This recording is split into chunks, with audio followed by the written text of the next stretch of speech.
quality housing and develop these 8 cities around Bangalore. The cities are, many of you from Bangalore know all the cities.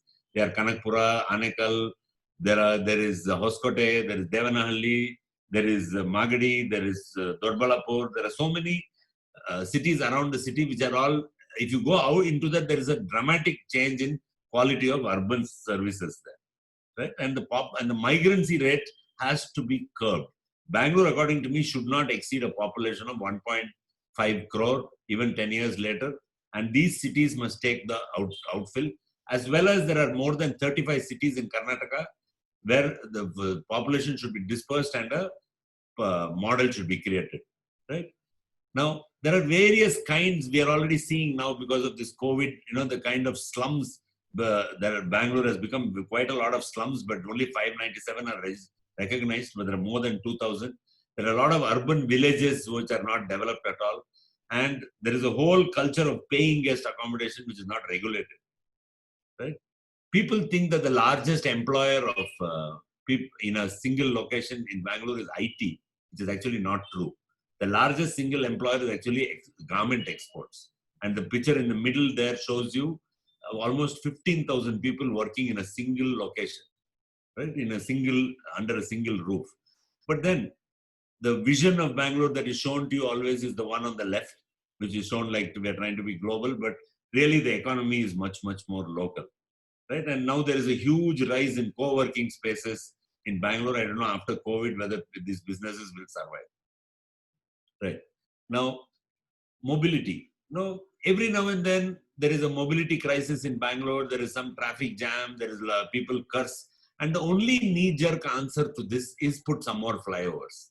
Now, trying to solve traffic congestion by building more flyovers is like trying to cure obesity by removing, by loosening your belt, but to the next hole. It will just wait till you eat some more burgers and it will be back to haunt you.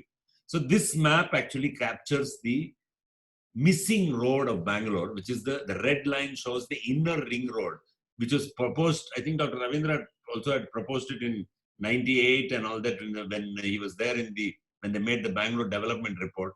This road has never been developed correctly within the city and is the cause of a lot of cross traffic within the city.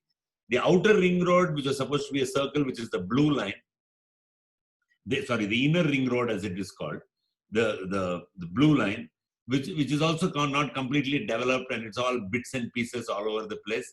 And you can see it was actually supposed to be more or less in a geometric form, but you see the actual case of it, what has happened to it. Now, again, there is a plan now in Bangalore to build again elevated corridors all over the place.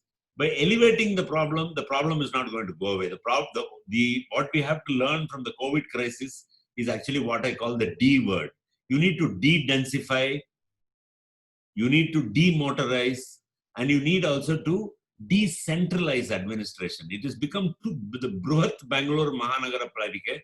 We need to go back to BMP. This Bruhat is becoming too big to deal with and it's not possible to deal with. And the core of the network design, the other smaller lines, the red line, the purple line, the green lines that you see with the dots in it are the metro. The metro at its peak capacity, when it is finishing phase 3, we have not even done phase 2 yet, will carry less than 10% of the total commuter trips of Bangalore. So really the answer is only what I call the common man's overground is a very organized bus lane service. One has started already. I think it is showing good results. But unless we do this, we cannot build our way out of the problem, and we have to find a way to reduce Bangalore's vehicle population to about 40 lakh vehicles maximum, right? This is what I call the Panchatattva picture of Bangalore. This is the lake which it burns. It makes it on the cover of the New York Times very often. And you can see that the air is getting polluted.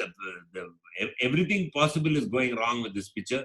And it is a 8th wonder of the world that lakes burn. I really don't think that we want to live in a place where this kind of urban degradation is starting to become a daily affair, right? And we also have to understand the question of cultural identity. When you Google Bangalore, you get the image on the left. But what people, actually it's one image that I'm showing you on the screen. The image on the right is actually one of the oldest settlements of Bangalore. It was an urban village called Sampangiram. Now it's called Sampangiram Nagar. It was Sampige Alli at one time. And it is right next to what is called the center of the city in terms of business. I don't like the word central business district, but this is where the main downtown kind of area is. You also find a cultural hub, which is a very old village and which has a tank built by the founder of Kempegowda right in the middle of it. Right in the middle. So we have to understand what is the difference between image and identity, what kind of image that Bangalore want to project, right? So does our planning system account for? We have a lot of plans. I think Mr. Ramchandran has also expounded that we keep having plans, but the real problem is that local politics, the BMP is not allowed to function as a political body. It's more like a grievance redressal body for citizens who can go and cry to their corporator. Because the state actually runs the city, which is true among many other cities in India. There is no separation of city and state when it comes to the urban local governance. We have lots of plans. We have town planning acts. We have RMPs. We're supposed to do all these things. It just remains in a planned state and never gets implemented or enforced. And this will never happen until we have a mayor, directly elected mayor and CEO, literally a CEO of the city who is willing to report, who is directly accountable to citizens. And it's time that the Master Planning Committee and the 75th Amendment of the Indian Constitution was strictly implemented, and the city is allowed to govern itself and not as a proxy of the state. Even architects and urban designers get freaked out by this drawing, but you can see the difference that Bangalore, as the vision of Bangalore in 2015, for some reason, the outer boundary of Bangalore has never changed since 1976. That is the Bangalore Development Authority boundary. You see that the same boundaries on the right. And all the green patches shown in the left side plan, you will find that on the right side plan, it's got eaten up completely. The green belt has almost completely vanished. It was supposed to be a buffer between the city and everything else. But you will see particularly on the east, to the right of the image, and to the southeast where the IT thing is, almost completely gone. And on the left, on the southwest, to the left of the image, the Bangalore Development Authority is the fence which is eating the crop itself. Because there is no more land, they keep removing green belt and putting back housing layouts, which are made up of small sites and services. I think it's time to stop doing layouts and move to a more layout where larger parcels of land are made into housing complexes with much more facilities, rather than building 20 feet by 30 feet site, which just lands up becoming a slum, right? And you can see what happens. The original vision of Bangalore 1985, nice self-contained city with a big green patch around it. Then you see 1995, you can see the little yellow bits, which is the IT park coming out. And then you see 2015 is almost going. And you can see how it is if I show an image on the right, it doesn't show anything. But you see what happens in 2002, sparse development, the lake feeder bottom in the bottom. Now you can see the people encroaching in the middle. And then in the bottom, the lake feeder is completely vanished and the people have completely done illegal layouts and completely ruined the whole thing, right? And the other big issue of Bangalore is, I think Mr. Ramchandran mentioned it earlier, just like Bombay has 17 agencies, so does Bangalore. And the funny part of it is every single agency in Bangalore has a different idea of the boundary and the shape of Bangalore city. You can see there are 9 shapes in this city. All the stakeholders think that each shape is their city. And obviously, how can you have any concerted idea what to do with it? And none of the agencies mentioned here have any formal process to talk to each other, because the government has formed the Metropolitan Planning Committee, but has never called a meeting of any significance. They've called one meeting and closed it down. If you don't do this, and if we cannot agree on a single boundary, what are we going to agree upon? We are never going to agree upon anything, right? What you get is this, because of that, what I showed you, all in the interstices between institutions, you get this, what I call Burfi layout. You take a random piece of land, farmland, without any connectivity or road infrastructure, and just cut it up into Mysore Pak or coconut Burfi size plots and just sell it off. And this is rampant all around the city, and every now and then the government says, Akrama Sakrama, will regularize everything. I cannot understand why did you not do it in the first place, right? So because of this, you get a fractured vision of the city like this. You have the Jazzy Airport, probably the best airport in India. I know this is the only airport where I've seen where I land in a foreign flight and I'm in the car in 15 minutes. And you'll also get lakes burning, you get infrastructure like which looks like somewhere abroad, but that's only in one place. Lakes which look placid on the surface but are full of sewage. And you also have old city, which has no old villages of the city which are not at all properly equipped, right? The only answer I feel is that it has to be people-centric and it has to be neighborhood outward and not bureaucracy downward. This is a big agitation we did trying to stop the elevated corridor. Now I understand again they're bringing it back. Politicians have to understand that development does not mean flyover, right? But it's not, everything is not completely gone. Otherwise I would have given up by now. And I have tried to make some effort in working together with the government. We did a small project a couple of years back called, it was an old street in the center of the city called Church Street, which had about 70 bars and restaurants and is very popular among young people. The drawing on the screen shows you all the layers of that street put into one drawing, where you can see the huge mess there, manholes everywhere, broken sewage, and we gave them a vision saying that, it looks like this. It looks quite nice now on the left because it's early in the morning and you can see the Starbucks sign. And it was looking like this and very smelly and everything was broken, footpaths were not there, etc. And what we did was we transformed it to something that you see on the right, which is a real photograph. And this photograph on the right, you can see the Starbucks sign is still there.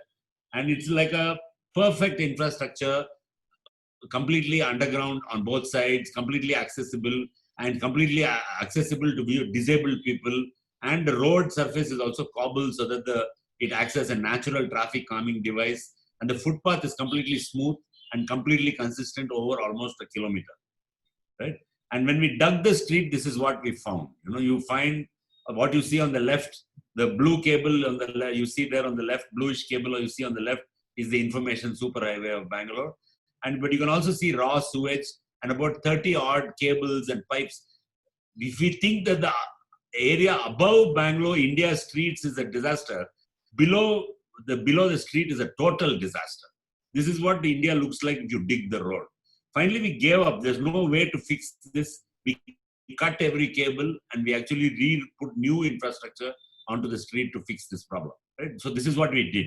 Right? We also moved the stormwater drain to the edge of the street rather than to the edge of the property, so that all the cables and all that can go in and out of the buildings without crossing a stormwater drain. And we also put sewage lines on both sides. This road never has to be dug or touched for the next 50 years without any problem. So there are case examples where the government actually does things like this with cooperation with with private architects. Of course, I did this on a pro bono basis. We did not charge. The city has given me everything, so I felt that I had to give the city something back.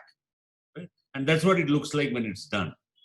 And it doesn't. Everybody looks at the top 5% of the street and says, fantastic. But 75% of the cost of a road in India, 80% of the cost is below the ground. And if you do not fix the drainage of the ground, there's no point putting it's like putting lipstick on a pig if you keep on tarring it on top again and again. Right? So we need a holistic vision for the city, an economic sound vision to make this happen. And India has some of the biggest cities in the world, but not one city in India has an urban planning center, a spatial planning center. This is the planning center of Shanghai, where everything in Shanghai is represented in a model, and any new project is always put into this model to show what impact it will have. It is very difficult for common people to understand drawing, but a model everybody can understand. And really speaking, Bangalore, I think, should show the way to the rest of India by creating a tool for participatory planning from the ground up.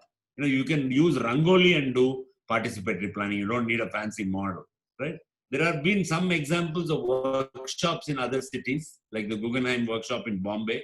And Singapore has a fantastic urban planning center, and they are willing to help us set it up in Bangalore. It has a center particularly where children are taught about urban planning.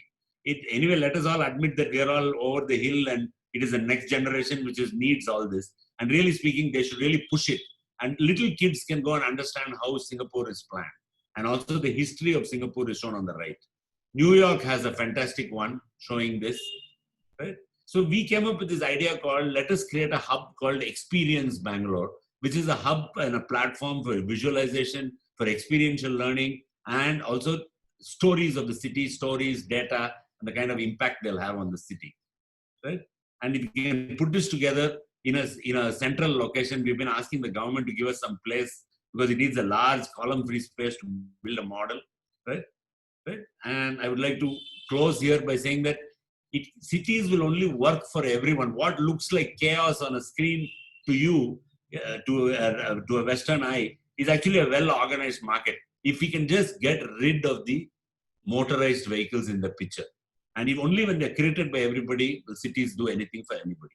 I'll stop here. Thank you very much.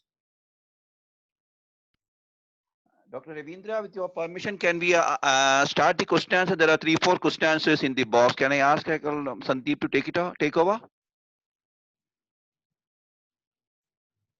Hello? Hello? Hello. Hello. Yeah, there are question. Can we open for question answer session? Hello? Sandeep, please take it off. Dr. Ravindra, are you able to hear me?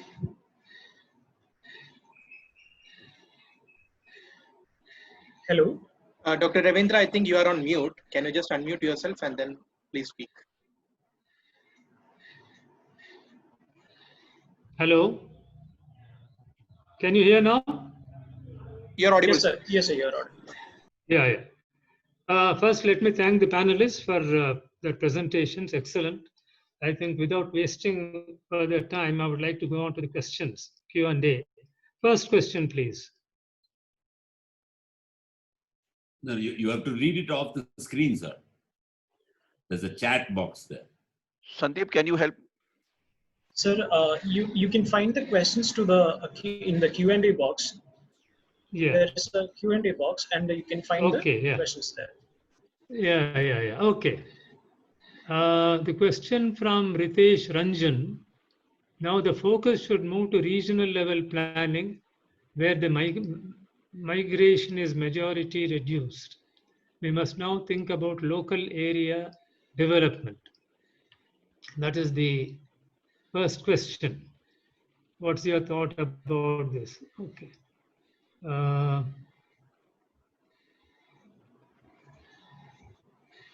Yes, I think, can we move to the question of regional planning?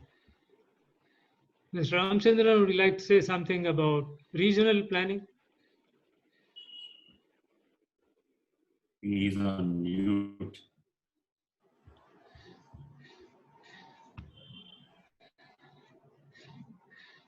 Hello.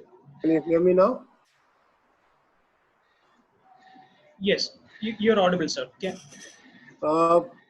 As Mr. Naresh rightly mentioned, all these concepts are there. Master plan, regional plan, this, that, and all that. I think fundamentally what is required is a relook at the entire process. I'm in full agreement that it cannot be just a town planner or a bureaucratic exercise. We have to take into account ground level realities and plan for it. But yes, in a way, regional planning, region in the case of say Bangalore coinciding with the larger metropolitan region, but then again there would be a question of what just outside the region. Chandigarh is a well-planned city, but I'm sure all of you are aware that at the periphery of Chandigarh, where the border meets other states' limits, slums have come up. So if you don't have a universal, uniform system of taking control of everything all across, and if we remain limited to the region only, what happens is outside the region. And then the differences in living conditions. There will be better water supply this side. On the other side, if it's a village, they will have their own problems. So we have to evolve a system whereby it is contiguous. When the new state of Telangana was created, I was highlighting this point.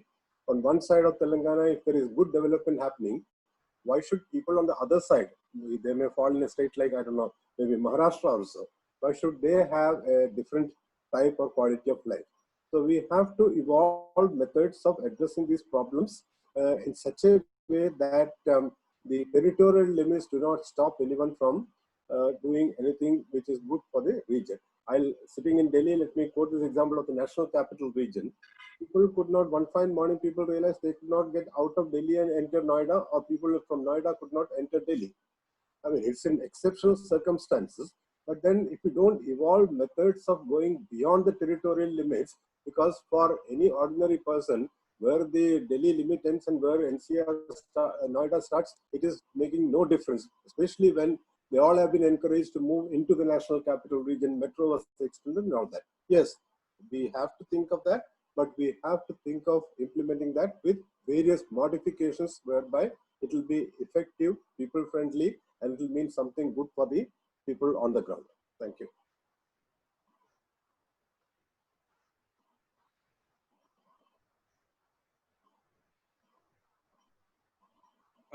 So Dr. Ravindra, sir, can you please unmute yourself?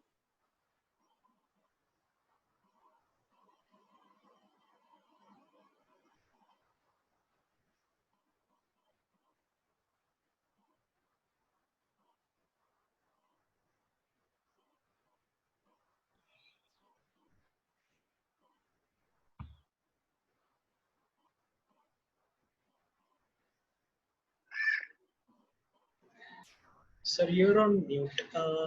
Could you please unmute yourself?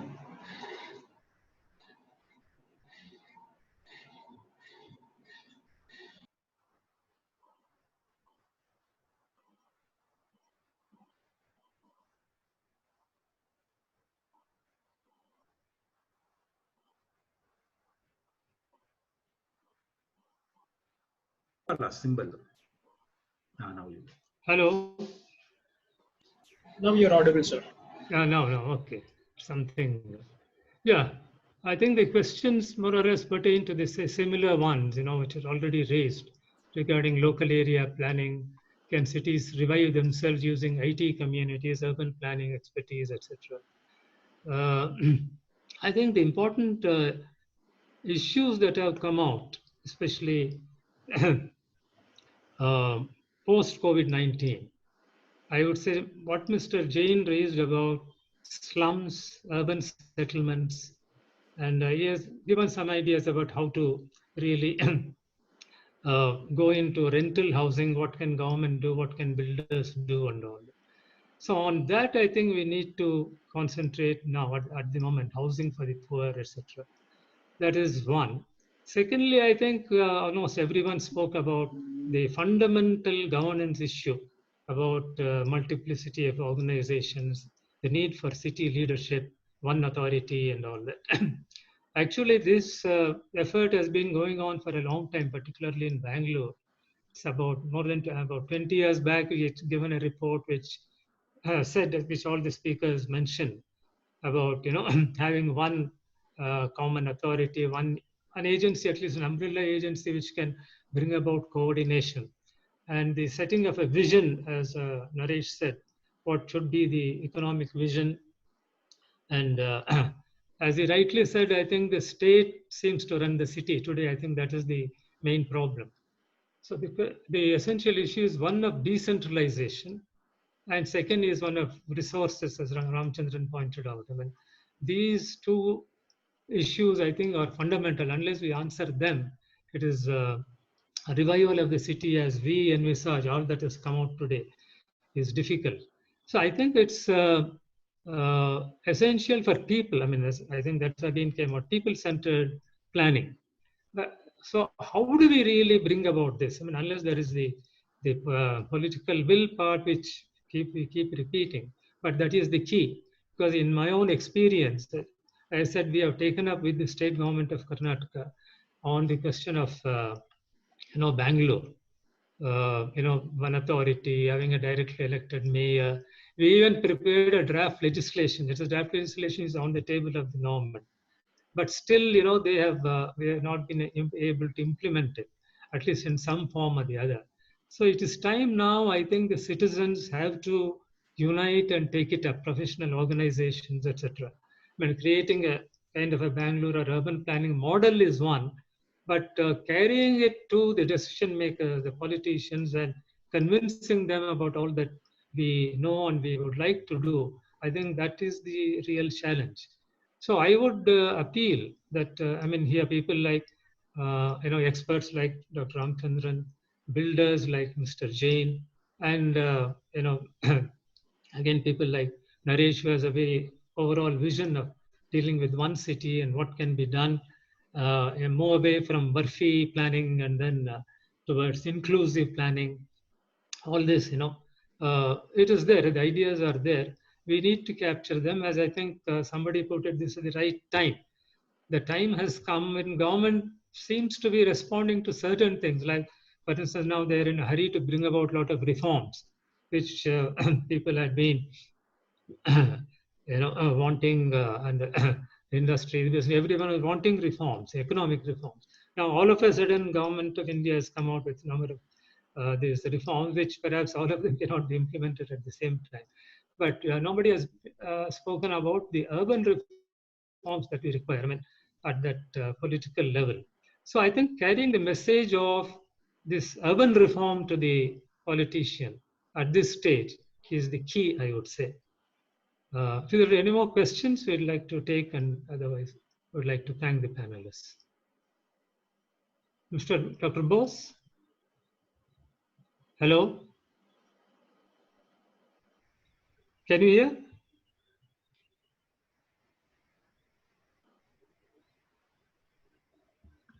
Hello?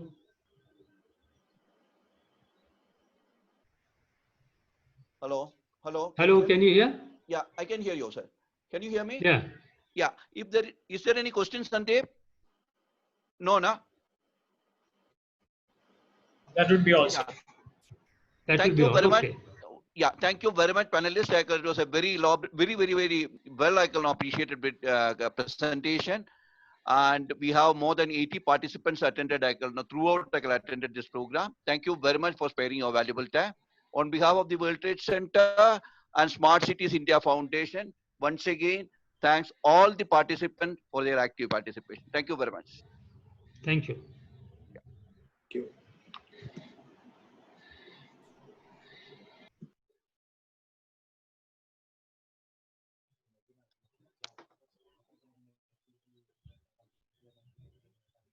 That's why we may have to first take their timing part of it, then because it's not like I can just announce it.